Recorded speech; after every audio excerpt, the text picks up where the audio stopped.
I just saw her inviting more questionable people into her circles, and she could be very naive to the people that she was around, and I think she got used a lot. Brandi's teetering on a slippery slope, and Robert's about to give her a dangerous push. What's up, Panic Fam? I'm Hannah, and if it's 2 a.m., the lights are off and the popcorn is gone cold, you know, it's Panic TV time. Welcome.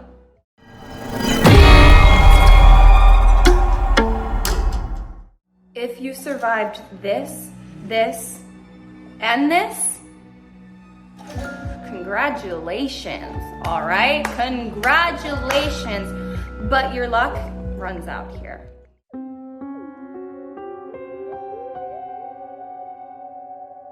Brandi Hungerford is an exotic beauty with a real appetite for attention. Brandi played her part. She knew just how to sway and move her shoulders and smile. When it came to other girls, if there were guys around, it was a competition. But when she's caught with her hand in the cookie jar, She got involved in something way over her head. she may finally get her just desserts.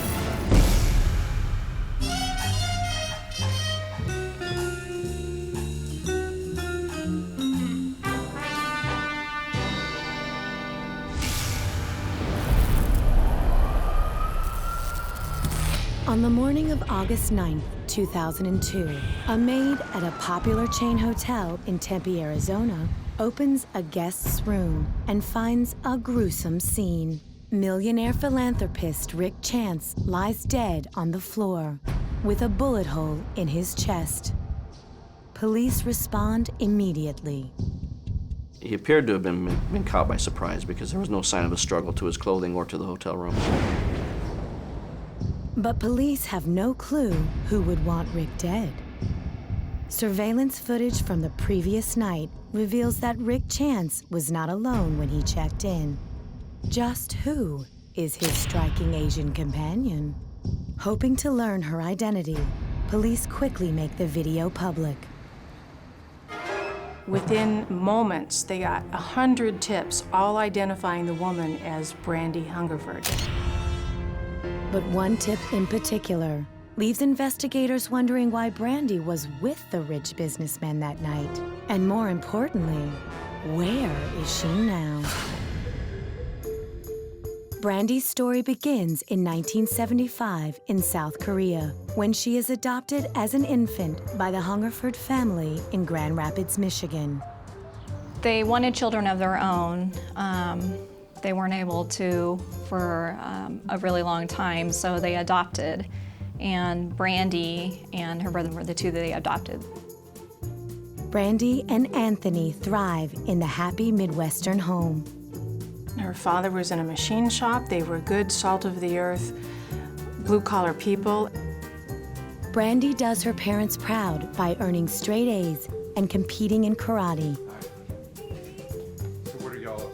As the only girl in the house, it's no secret that Brandi is her father's favorite. But things change for Brandi when her mother gives birth to her own son in 1996. He's soon followed by another boy. The Hungerfords expand their family even more by opening their doors to several foster children.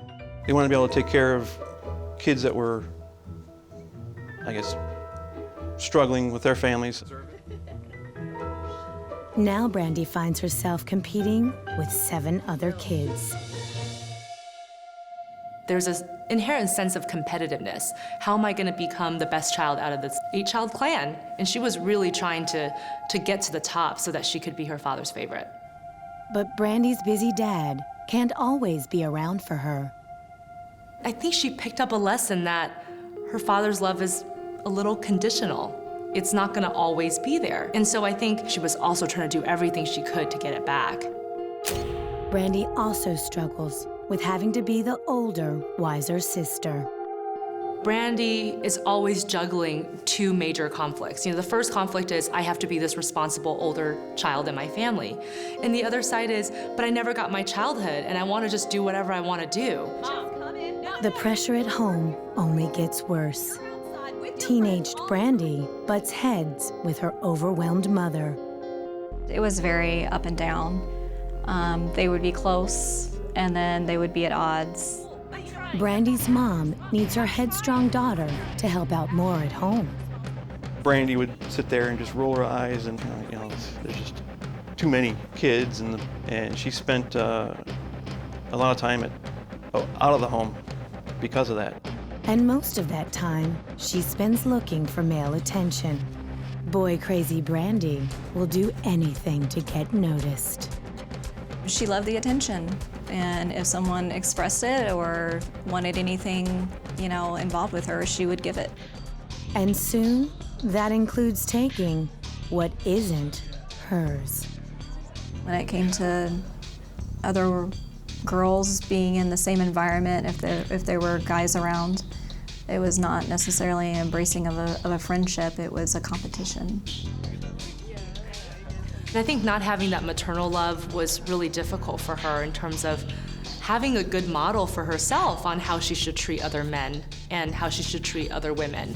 Brandi becomes an expert at manipulating boys and makes short work of seducing her cousin Karen's boyfriend. After, I had a date or two with someone, she actually told me they had sex. While she's turning all the boys' heads, she'll ultimately turn the women in her life away. She'll regret fracturing her female relationships, especially one in particular. But for now, it seems Brandi has developed a real appetite for being on top. Ugh, I swear my neighbors think I'm probably getting murdered right now. 20-year-old Brandi Hungerford will do anything to get noticed. It was all about getting the attention, so whatever was going to acquire more attention, that's what she pursued. After high school, Brandi moves with the family to Tempe, Arizona. She gets a job at a medical supply company. But Brandi hates being ordinary, and nothing seems to be happening fast enough for her. I think Brandi's problem was that she couldn't decide who she wanted to be, and she had never been able to clearly focus on which direction she was going to go. A nice girl who's nice to her family, nursing school, or one who is self-indulgent, gets what she wants at any cost. Luckily, Brandi's been blessed with exotic, alluring features that can help her achieve the extraordinary. So when Brandi sees an ad in the paper for models, she jumps at the opportunity. As it turns out, modeling is a term her employers use loosely.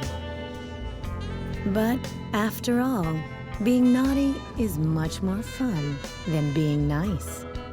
She went to meet clients accompanied by a bodyguard, and then she would go into the private area, either a person's home or a hotel room, and then she would do a striptease.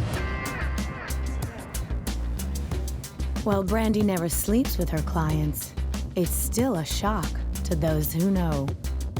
She just said, "Hey, I got a new job, and this is what I'm doing." I'm just like, "Oh, okay." Within the same breath, and my parents don't know, so don't say anything. I'm like, "Well, I'm not gonna say anything." Still living at home, Brandi sneaks around her parents, keeping her sexy occupation under wraps. I think she just claimed she worked nights. And I think she would just go out in normal clothes and she'd have a change of clothes in her car. Every night, Brandi gets her fix of power and attention. And she's loving every minute of it. There is a sense that she had control over these men that she was performing for. She gets to say what goes and what doesn't. And she was lacking that when she was growing up. It's not long before her dirty little secret is revealed. Her parents finally found out. That may have been the reason why she moved out, because they found out and just kind of said, "This ain't gonna happen in our household." Her parents are deeply disappointed. So Brandi is on her own, making over $1,000 a week private dancing. Like most girls, she never seemed to be 100% pleased with what she already had. A lot of girls would kill for the figure she was born with, but she wanted more. She walked in and basically just said, "Look what I got. Hey, like my new boob job?"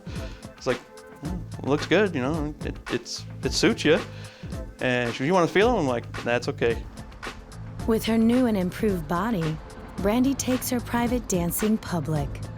She makes loads of cash at a new job dancing topless in a high-end gentleman's club in Phoenix. She's finally on top. But a family tragedy brings her back down to earth in 2001, when her father is diagnosed with lung cancer. And that's when they were like, "Holy cow, there's nothing we can do." Cancer was everywhere. Brandi starts spending more time with her family. In all the family, she knew that she was Daddy's girl, so it would have been very, very hard on her. Sadly, despite aggressive treatment, her father passes away just 9 months later. Her father dying was a really huge transitioning point for her, where she really felt like she was alone. With her father gone, Brandi searches for a new man to fill the void. Enter Robert 𝐏𝐫𝐞𝐭𝐭𝐲, a 24-year-old muscular male stripper with a reputation for being a mover and a shaker. He and Brandi hit it off immediately. So here's these two young, good-looking people in excellent shape with fabulous physiques. And for once, they got to choose who they were gonna spend their sexuality on. And it must have been pretty intense between them, the attraction. But bad boy Robert's got a sordid past. Robert was a hustler, a ruthless businessman, took advantage of anybody and everybody. I just saw her inviting more questionable people into her circles, and she could be very naive to the people that she was around, and I think she got used a lot. Brandi's teetering on a slippery slope, and Robert's about to give her a dangerous push. In her search for love and acceptance, Brandi Hungerford has fallen squarely into the lap of career criminal Robert 𝐏𝐿𝐾𝐿. And Robert has big plans for Brandi. He knows the type of girl to go after. It's the girls that seem like they're a little lost, they need someone to look up to, they need a purpose in life, and I believe that's what he found in Brandi. Brandi loves making easy money stripping, but Robert has a foolproof plan to score even more cash. And Brandi will be his bait. It all starts in June of 2002, when the pair spots an ad placed in the paper by a local celebrity named Rick Chance. 50-year-old Rick is a self-made millionaire and philanthropist. When he donated, he would always donate anonymously. And he donated a lot of money and a lot of stuff. And he would do that anonymously because he felt that the Bible instructed him. The recently divorced father of two has a business acquiring and selling expensive jewelry. He places classified ads and meets privately with buyers interested in making a purchase. He's the perfect mark for Brandi and Robert. Robert and Brandi did not have the money to buy this kind of jewelry. But they knew that someone who had the jewelry was just ripe for the pickings, and they were gonna rob this guy. So Brandi calls Rick and says she's a college student looking to buy a luxury watch for her father. The two make plans to meet later that week. She presented herself as an ingenue, as a very innocent, naive girl, as a good girl. And that was part of the allure, that was part of the tease, that was part of the manipulation. Very clever on her part. The plan is to lure Rick back to his home, where Brandi will drug him. Once he's passed out, Robert will raid his inventory. The pair meets up as planned, and Rick can't resist inviting sexy Brandi back to his mansion to check out his jewels. Brandi slips into the home with the unsuspecting millionaire. While at Rick's house, Brandi putting the pills into Rick's drink with the intention of Rick falling asleep, and then she would have Robert come.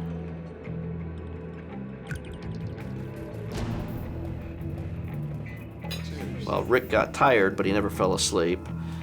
He told Brandi it was time for her to leave. Are you okay? I don't feel well. You sure? You don't look so well. I think you should go. Panicked, Brandi phones Robert for help. I'm so sorry, I screwed up. Brandi didn't know where she was in the first place to be able to convey to Robert how to get there. You don't know where the address is and he's still awake? Come on. This is ridiculous. Their plot foiled. Brandi leaves Rick's home. Robert's furious, but Brandi promises to make it up to him. Days later, she reaches out to Rick with a different plan in mind. Brandi told Rick that she had some buyers who would like to look at the jewelry that he has. And Rick was always working an angle. But he's hesitant. He told me that night, he said, I'm a little bit worried about this date. He says, here's what I'm gonna do. I'll show her and her friend the jewelry right there in the restaurant. He said, public place, it'll be perfectly safe. So that was his plan going into that date. But sexy Brandi convinces Rick to change that plan. They check into a hotel where she says her friends will meet them. I believe Brandi really manipulated Rick. I think she used everything in her powers that she's learned by being a stripper to reel him in. But Brandi and Robert's plan for the perfect robbery is about to take a very unexpected turn. Brandi Hungerford has millionaire jewelry salesman Rick Chance right where she wants him, and her boyfriend's about to rob him blind. Around 10 o'clock, Brandi steps out of the room, supposedly to fill the ice bucket. Robert is just outside. He plans to threaten Rick and steal his jewels while Brandi waits in the hallway. Rick was probably seated on the bed when Robert entered the room, and Robert used the gun to hit Rick on the back of the head with the handgun. But the gun goes off, and a single bullet lodges in Rick's chest.